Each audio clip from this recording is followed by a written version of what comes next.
Hello, everybody, and welcome back to another episode of the Yes She Can project. I'm delighted to be joined by the gorgeous Bambi today, all the way from Spain. Hello, Bambi. Hi, how are you? Not too bad, thank you. How are you? I'm really well, thank you. This is Pepe. Oh, hello, Pepe. For anybody who's listening and not watching, Pepe is a little doggy. Bless. So, Bambi, for anybody who doesn't know you, could you give us a brief introduction about who you are and what you do, please?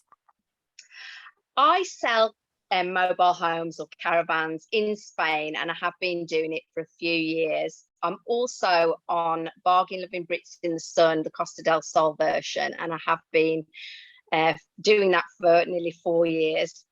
Wow. So obviously, like you've just touched upon, you are currently in Spain, but for anyone who's listening, we can hear a Brummy accent. So what brought you from the UK to Spain in the first place? Oh my goodness. Yeah, I'm a Wolverhampton girl, and I haven't lost my accent even though I've been living in Spain for nearly 12 years. It'll be 12 years this year. Gosh. Oh, it's gone so quick. I had a breakup. My marriage broke up, and we worked together and we lived together, and we had a business together. We put shows on around the world. Wow. And I needed something else to. So I stayed in the UK for a few years. And then I decided I've always wanted to live abroad in Spain, and I decided to make the break. An opportunity came up because I could work anywhere in the world from my computer at the time. So I went to Tenerife first. Oh, wow. And was that doing exactly the same as you were doing in the UK anyway? I was still dancing, and I'd got an events company which were doing hen parties for dance events for hen parties. Okay. So my business was doing pretty well then, so I could work anywhere in the world. So I just saw the opportunity and I thought, right, I'm gonna do it, take the bull by the horn, so to speak, and just go for it, because everyone talks about it all the time. I want to do this, I want to do this. And you get to an age and you haven't done it, and I thought, if I don't want to be that person. So I just, scary as it was, I leapt into the dark and took the leap of faith. Wow. Obviously, I bet it was terrifying, but how difficult was it to adjust to life in a different country? I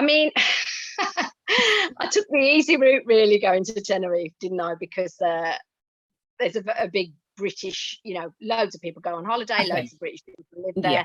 So it wasn't like I moved into the countryside in the middle of Spain on my own with a load of farmers and various Spanish people. So I did take the easy route, although where I lived in Spain, in Tenerife, was quite a Spanishy part of Spain. It was still, there were still British people there. So it wasn't horrendous. It is scary. Even though I did that, packing your life up, moving to a different country, taking the risk, hoping it'll work, it's a risk, it's a risk that might pay off. It doesn't pay off for everyone. It's paid off for me up until now. Yeah. Would you say that if you had the choice, you would go back and do the exact same thing again? I think so.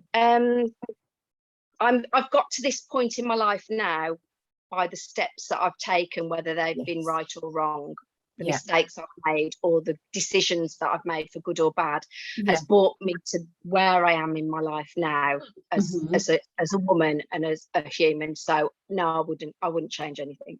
I think we say that a lot, though, don't we? We say that we make mistakes, but really mistakes are only ever to teach us something, so they're really valuable to do anyway. Like you say, it's brought you to exactly where you are today, which is really important.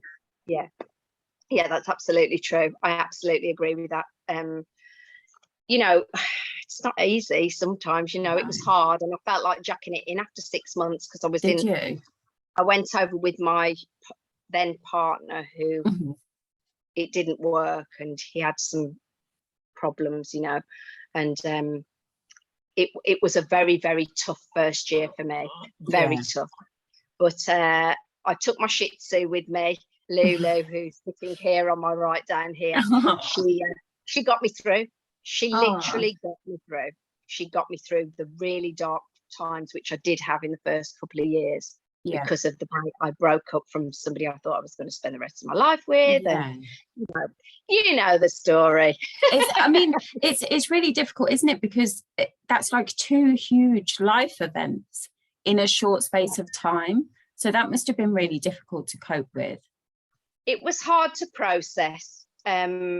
The one saving grace was Johnny, but my friend Johnny, who's also on the programme, we've been friends for 23 years. We used to dance together, for those who didn't know.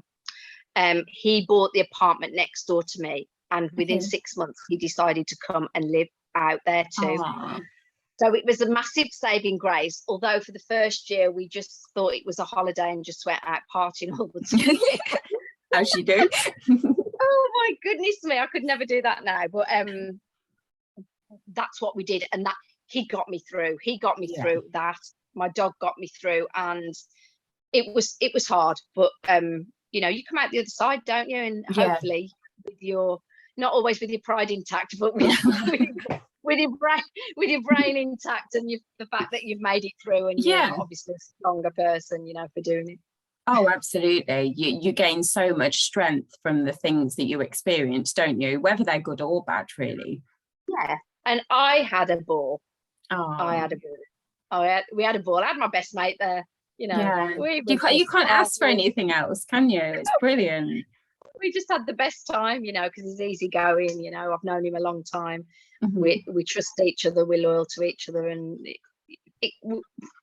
great memories. Those bad memories have faded away, and I remember the good times now. Yeah, definitely. You can see how close the two of you are.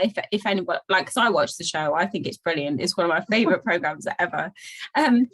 You can just tell how close you two are, and you can tell that you're lifelong friends instead of just not known each other for very long. It's clear in the way that even when you interact with each other, that there's such a bond between the two of you.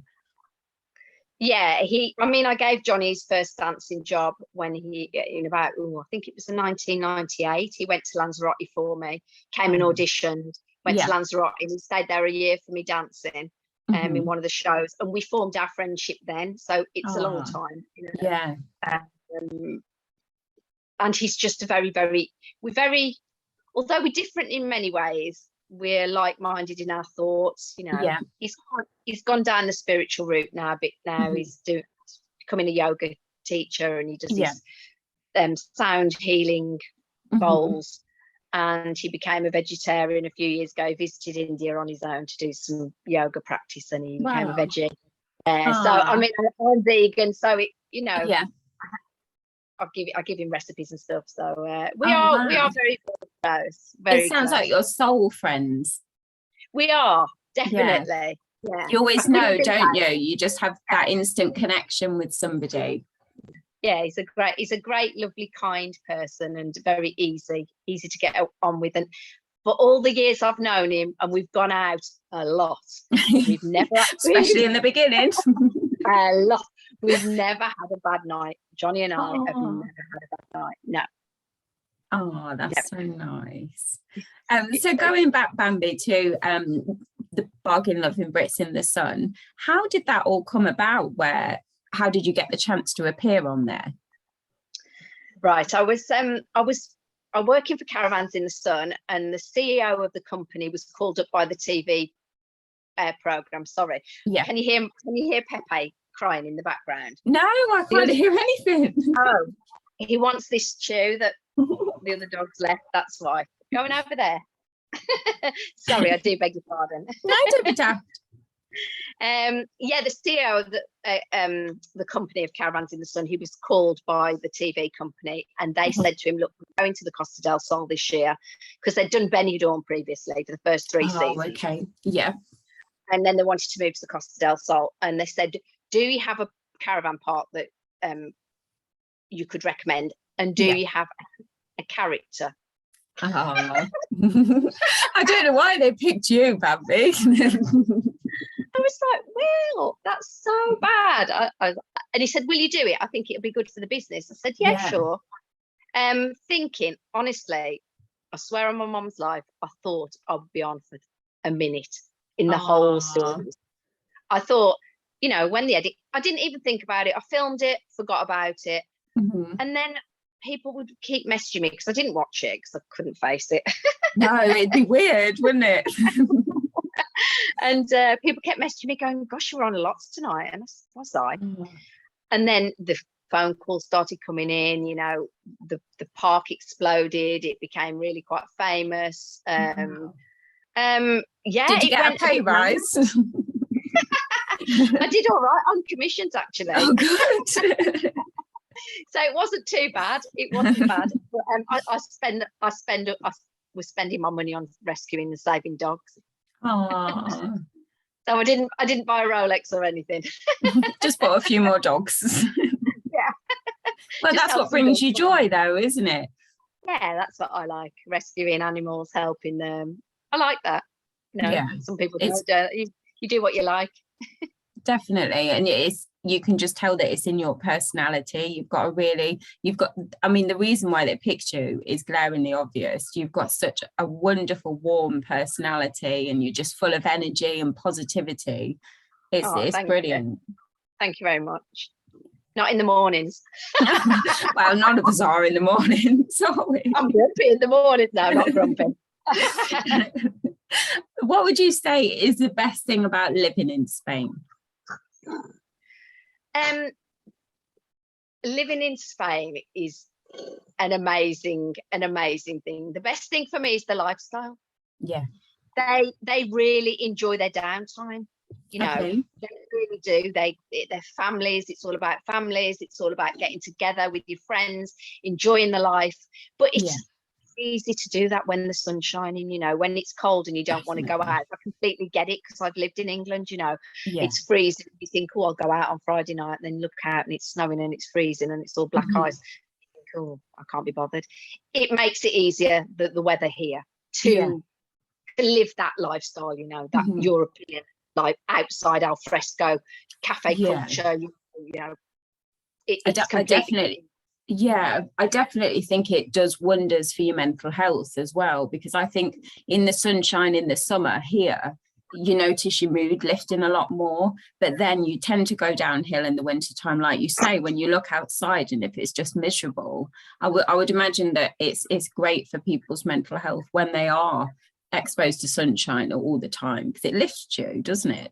It is, and vitamin D is a great thing for you to get it naturally as well, you know. And you know, when it's dark in England and you have the lights on all day in the winter and you don't really see natural sunlight, it does bring you down, you know. I love the sun. It makes me feel happy. I don't like sitting out in the sun for hours and hours. I'm not one of those people that enjoys that, but I just like it when the sun's shining, to take my dogs for a walk. I can go for a walk in the national park where I live.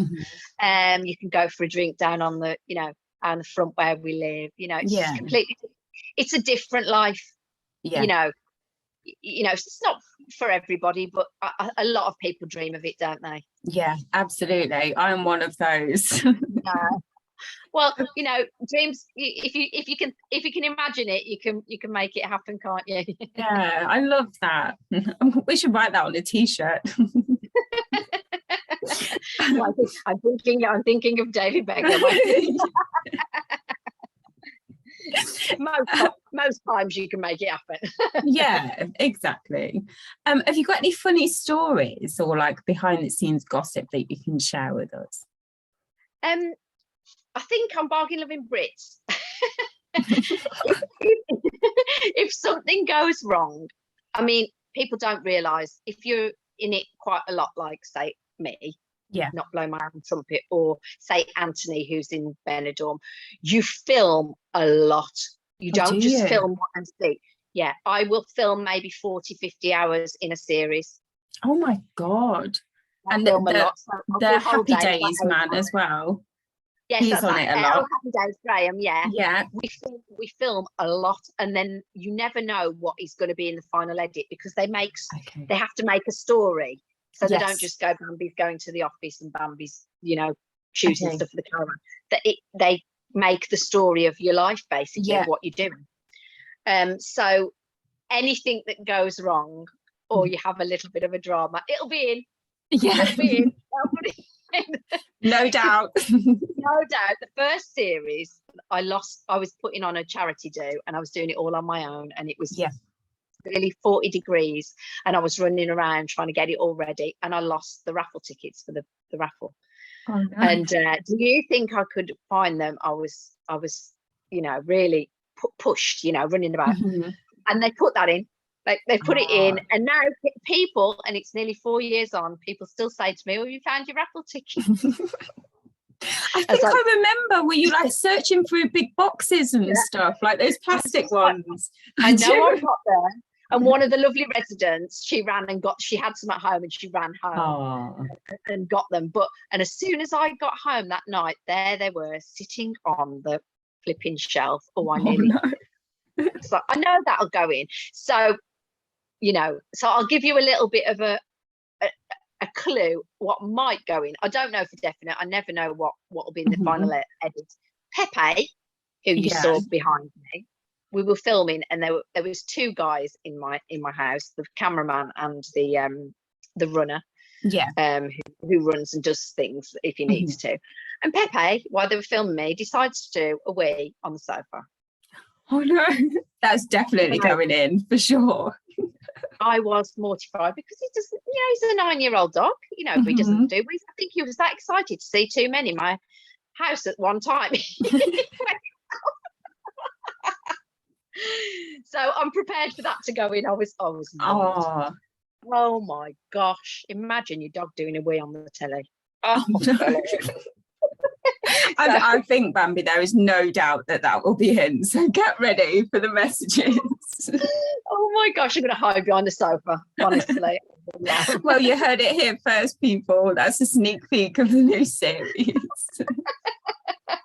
Don't forget to tune in. How exciting! So you touched upon, Bambi, everyone.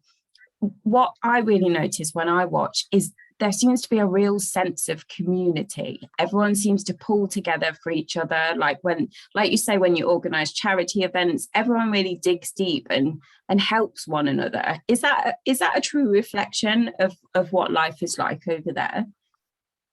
I think, it is. I mean, the British people really, really do help the dogs and cats over here. They adopt them. We do charity events. Like you said, we've got rescue centres around. Some are featured on the programme. There's quite a few. There's been quite a few so far, hasn't there? Yeah, they're good, and they give up their lives to do work. It's just incredible. I try to help. There was a lady I tried to help over where I used to live in Malaga all the time.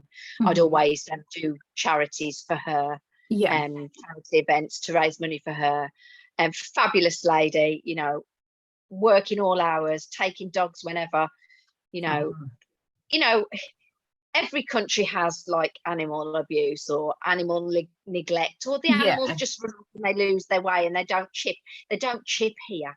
It's not like a big thing like it is in Britain, where you chip your animals because you don't want to lose them. Here it's not the thing, so they're taking a long time to come on board with it, but I don't agree with the statement that Spanish people are cruel to their animals. They're not. There are a certain amount of people that are cruel to their animals. Most people love their animals like we all do. You know, it's always, you get that minority of people that either hunt or, and they don't really care about the sentient beings. You know what they're just a commodity for hunting, money. Almost. So you'll always get those. I'm not saying that all those people are cruel to their animals, but over here the hunters are quite cruel to the greyhound dogs. There's a lot of work with those. They're called galgos over here, the greyhound dogs, and me and my sister have saved at least 7 of galgos and rehomed them. Wow. Yeah, so that's really good. We saved about 30 dogs over the past 2 years. Oh, that's wonderful. You do notice quite a lot. There's, I don't know how many there was, but there's been a couple of horse rescue places as well, hasn't there? Yeah, she's the lady that I think it's Jill who's in the program. She's an amazing woman down in Malaga on that coastline who does the work for the horses. And there's a guy who's a drag artist called Colin who's in the new series of Benidorm, doing incredible work. They're just these people. I take my hats off to them that they just can do this. Like, you know, they're for me they're angels on earth. Yeah, because you're very animal orientated anyway, aren't you? You can tell how much you love your dogs.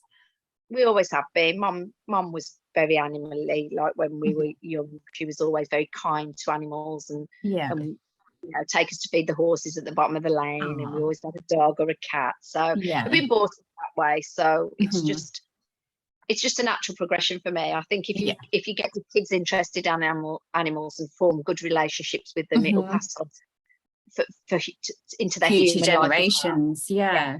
Yeah. What would you say, Bambi, it's been your career highlights so far? My career highlights, it's got to be, I mean, my dancing career. Do you know what? I haven't really got one thing. Because there's so many brilliant experiences. I haven't had I've had bad things happen in my life, but I've really had a really interesting life.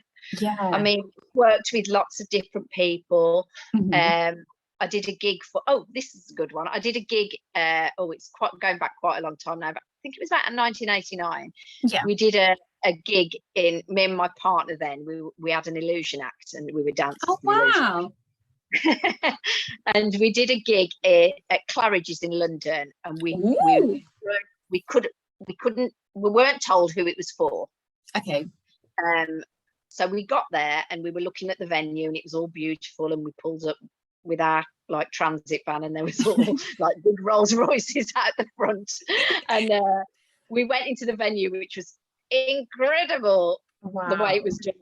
And we were standing there and I looked to my left, this American woman was standing right here, and I looked and it was LaToya Jackson, and she was performing that night as well. So we didn't know, we had a room upstairs, then we came down and did our performance. It was in fact for the Sultan of Brunei's daughter's 14th birthday. 14th? Oh my God. Yeah, so I was just like, wow. And they were giving people like state-of-the-art cameras. I mean, I'm talking 1989, so state-of-the-art cameras like in doggy bags, like with like 200 quid. Oh my God, can you imagine what her 16th and 18th birthdays were like if that was her 14th? It was really, really good, but obviously for security reasons they didn't tell us who it was until right at the end. So, but it was that was a highlight. Did LaToya speak to you? She said hello, you know, she was all talking in a really high voice. She was so pretty, you know, she's lovely. At first I thought it was because I looked quickly. I thought it was the five star. Remember 5-star? No, I don't think so. I can't even remember what they used to sing, and I thought, 5-star here.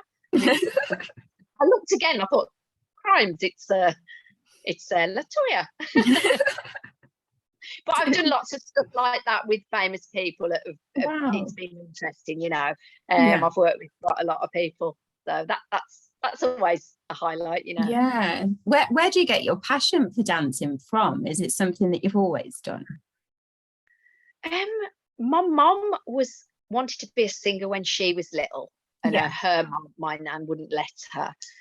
So she was always singing in the house, singing all the time. You know, I don't know why, but we make up shows with my sister. I've got 2 sisters and my cousins. We'd make up like little dance shows. And then I started going dancing when I was 5. And I just got the bug. I just got the bug. You know, it's either in your bones or it isn't for me. You can't force somebody to be a dancer. No. And it's the passion behind it as well, isn't it? If you've either got it or you haven't. It was my vocation. It was. But I've come, like, I never thought in my mind that I would want it to end, you know, but it has now. But it's me that's petered it out. It's just petered out, you know, for my need to dance and you know, I dance for fun, and I do TikTok videos. TikToks, yeah, I was just about to say that. I've seen some of you and Johnny doing TikToks. It's cool. You know, I mean, the kids nowadays are absolutely brilliant, and they haven't even been trained. No, I did training, I did ballet and everything, and they're miles better than I am. So I was like, just for fun, Bam, just for fun these days. Yeah, definitely. You've got lots going on at the moment, haven't you? Can you give us an insight into what's coming up for you? Coming up, so on Sunday, I'm actually on the programme, so I'll feature, even though it's in Benidorm. I'm not sure why I'm being featured. But because you're so good. They want you back. Oh my gosh, they've got to spin that story. So I'm on this Sunday, which is ties in quite nicely, because I did only find out the other day that I was in it. Tomorrow I go to England for 3 weeks. Bring something warm. Oh gosh, all my jumpers are packed. Good, you'll need them. So I go there because I'm taking part in some shows for work. So I'm doing our own Caravans in the Sun showground. I'm going to be there on the 19th and 20th of Feb. I'm doing the caravan and camping show at the NEC from the 23rd to the 27th of February. I'll be there. And also Place in the Sun live at Manchester, which we always do every year, but we haven't because of the situation. Yeah, so I do those anyway all the time. So I'm really looking forward to that. Yeah, I always come back. I do London Olympia, Place in the Sun live, NEC Place in the Sun live, as well as the caravan and camping show, and Manchester one, and sometimes Glasgow. So I'm always there at the shows. Yeah, you're a right little traveller, aren't you? I was. Yeah.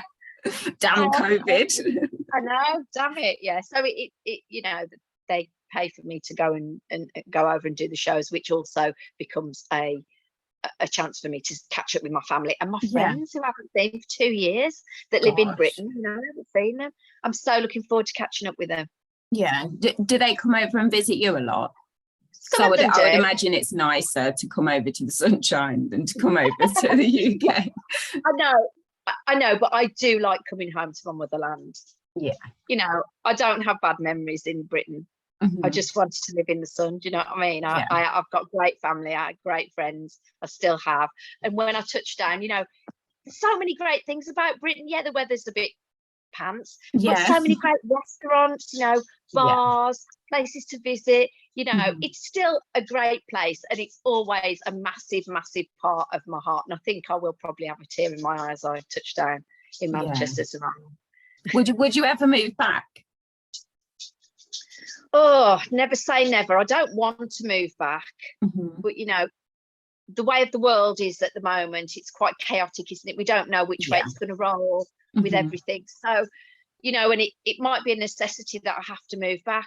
I don't want to, because I really love my lifestyle out here, obviously. I love my place that I live. My sister lives next door. My best friend's across the road. And I like where I am. I like where I am in life. So, no, there's no plans to move back. But I wouldn't move back off my own back. Yeah, only if you, circumstances. If circumstances changed, then I would have to. Yeah. So what have you got planned for the future? What are your goals? Oh, Michelle. I never plan for the future. Do you not? No, I only live in the moment. Oh, I love that. That can go on a t-shirt as well. It's because when I was 18, my dad died at the age of 52 very suddenly. I was talking to him the one night, and then he was dead the next morning. And just something flicked in my brain. I'm not reckless. Don't get me wrong. It's not like I'm just going to spend all my money and it doesn't matter. I know what I'm doing up until for 3 weeks. Yeah. But I never make long-term plans because I don't know where I'm going to be from Christmas. It's just me. It's just how I roll. You know, my eldest sister, she makes plans. You know, but for me, I was young. I was only 18 when he went, and it but I don't, you know, I think it works for my life. It works for me. I'm not a Mhm. long-term planner. Right. I'm short-term gains. Yeah. But I think, does it feel exciting though to live life that way? I would imagine Yeah. it's like Yeah. not on the edge, like in a bad way, but like, whoa, what's the next month going to bring? Or I bet that's great. It is. And because I think it's easy for me to be like that because I don't have children. I've got Okay. 3 dogs, and I don't have, apart from my job and my dogs, I don't have any other responsibilities apart from myself. Okay. So I can just say, okay, right, I'm taking next week off and I'm going to go and visit my friends in Tenerife. Yeah. You know, I can do that. I'm in a good position to do that because I haven't got kids and stuff. So yeah, it is. I like living like this. Some people would find it too chaotic. People like to plan, don't they? It's horses for courses, isn't it? And it just works for my life, and I like it that way. Yeah. So really, so in answer to my question, it's more like, I don't know, let's see what happens. Yeah. Yeah. That's brilliant. She'll say, because I mean, as well as, I mean, the past 2 years has proved that things can be thrown into chaos, right? Absolutely. You know? And people who'd made plans have just been, the rug's been pulled up from underneath you. Yeah. It's been pulled away from all of us, hasn't it? Everything's been pulled away from us that we thought was normal and natural and easy. Yeah. So a good job I didn't make any plans because not for the last 2 years anyway. I think another thing though, like as hard as it's been, I think it's been so instrumentally useful as well. I would say for my family in particular, for me, my husband, my kids, it's really made us stop and think, oh my gosh, if we want to achieve these things, let's do it. You know, there's no time like the present, is there? It's exactly what you say. You know, if you can dream it, then you can achieve it. And I think it's a really important mindset to have, especially after the struggles of the past couple of years. Yeah, I agree with you. It's I took it as a pause in my life, because here in Spain, I don't know whether you know, we locked down pretty much after Italy, like a couple of weeks after Italy, who were the first lockdown. And our lockdown for 3 months was savage, right? We couldn't go out. We had to stay in our house. We couldn't even, you could only go out to walk your dog, and you could only go 50 meters from your house. What? You couldn't go and exercise outside. You had to stay in. So for 3 months, we stayed in. We couldn't order takeaways or anything like that. You could only go out to your local village to do a shop once a week, one in a car. So I had to do mine and Johnny's shop. Yeah. And you could only walk the pharmacy. That was it. You couldn't do anything else. And that was 3 months. It was really hard to go on the beach. Nothing. So I took it as a pause in my life. I tried to make it. I really enjoyed the lockdown, because up until that point in my life, I'd worked my whole adult life without a pause, like all of us do, pretty much, if you're paying bills. And so I thought it was a tremendous thing for me to be able to and stay in my house with my dog. So I did yoga, you know, I practiced my Spanish. I started learning vegan cooking more. Yeah. You know, I used it as a positive. I know not everyone can do that because it affected people's mental health and stuff like that.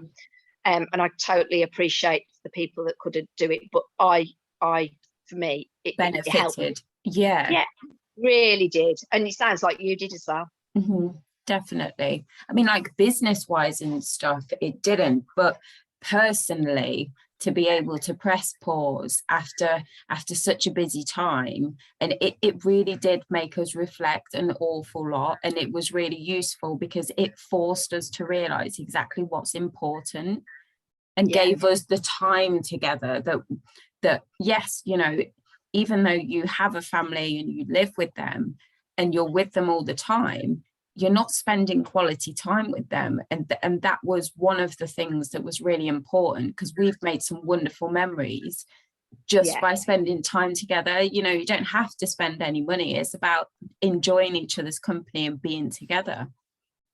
Yeah, and we just don't interact so much as humans, do we, with all the technology? And we think we do via the screen and stuff, but we just don't. And to have that connection back with people, it's what humans need, that connection. And I know a lot of people struggle because they didn't have that, and it's such a shame. But I felt fine because, you know, I'm okay on my own. I have to be. I've been on my own such a long time. I'm comfortable with myself. I just can't believe the 50 meters thing. That's insane. Yeah. And was there like heavy penalties if you were caught? Was there? Yeah, really, really bad. Yeah. What's it like there at the moment now? It's fine now.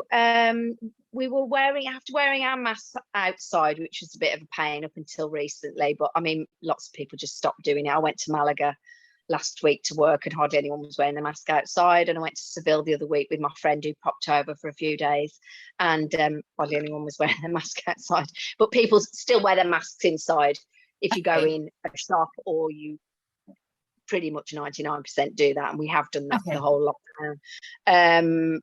Whether you agree with it or not, it's something we do, and I do it because I'm living in this country and I respect the laws of the land, you know. So absolutely. Was it all okay, like vaccination wise? Did you manage to get everything? Was that easy enough to do? Yeah, it's quite easy here. You know, you get called up from the at the, you know, local medical centre, and you go and have your vax if you're registered on the list. So there's no problem with people doing that. It's quite easy. Brilliant. Okie doke.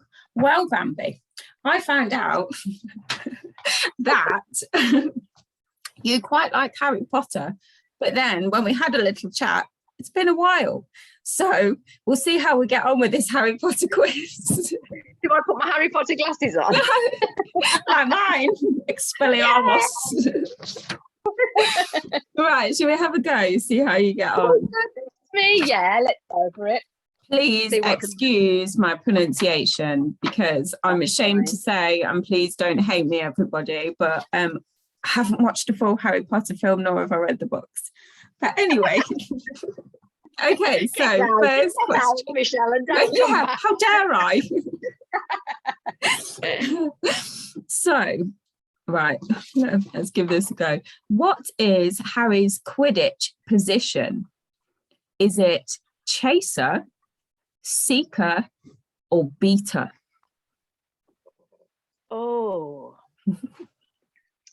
Oh my goodness, that's catching the snitch, isn't it? I have no idea.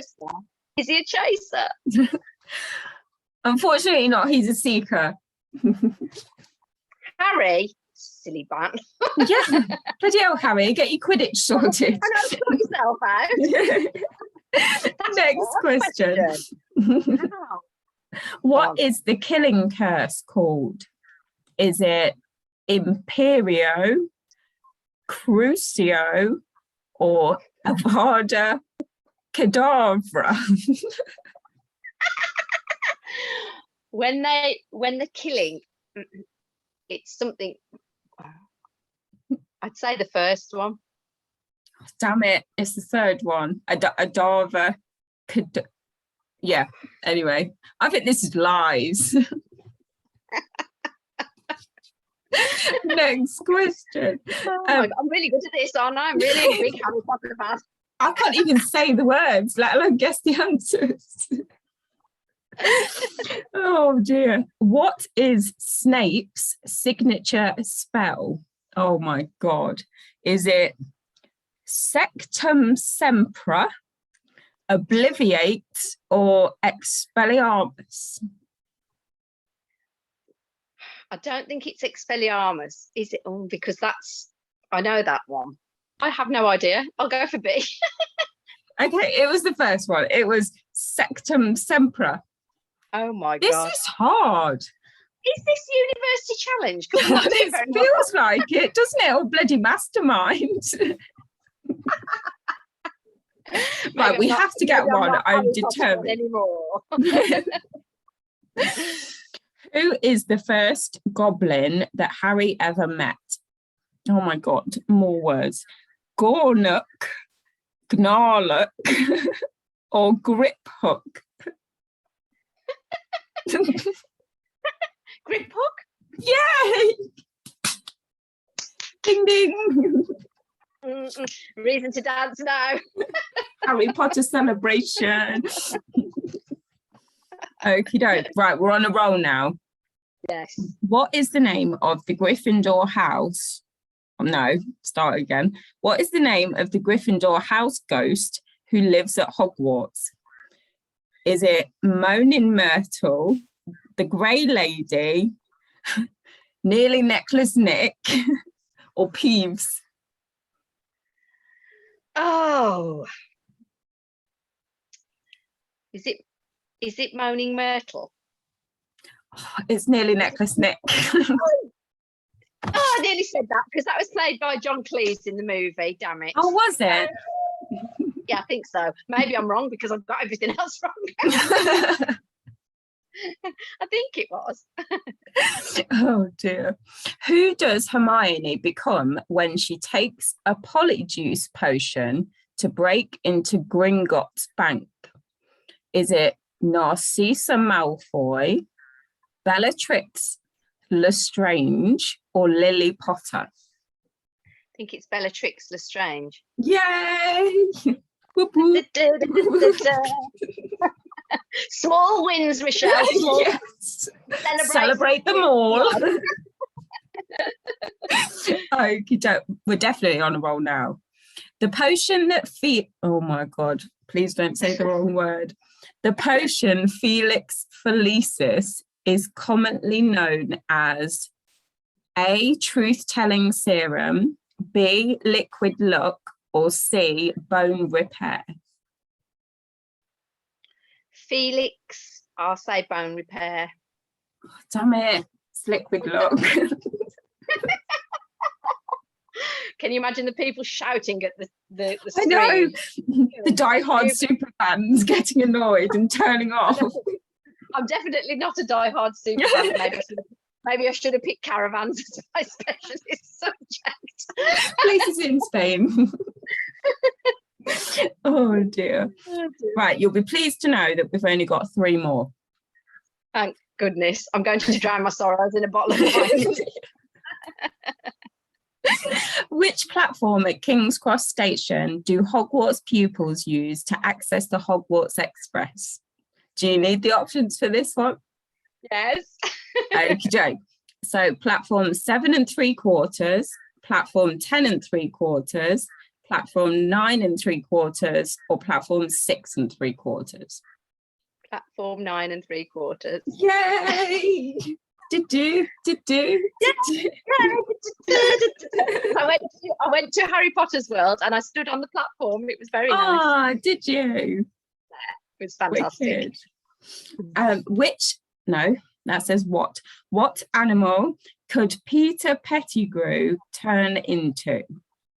Was it a rat, a hamster, a dog, or a cat? It's a rat. Yay! Woohoo! Yay! See, cooking with gas now, aren't we? And the last question. What was Hagrid's pet dog called?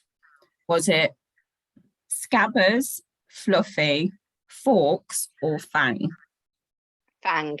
Yay! Ended on a high. She came in at the end. Yeah. Overtook them all. Oh, that was brilliant. Oh, Bambi, it's been an absolute joy to speak to you. Thank you so much for joining me. I could literally speak to you all day. Oh, little doggy. Thank you, Michelle. It's been lovely. Oh, thank you. And I shall hopefully speak to you very, very soon. You take care. Thank you. Thank you. I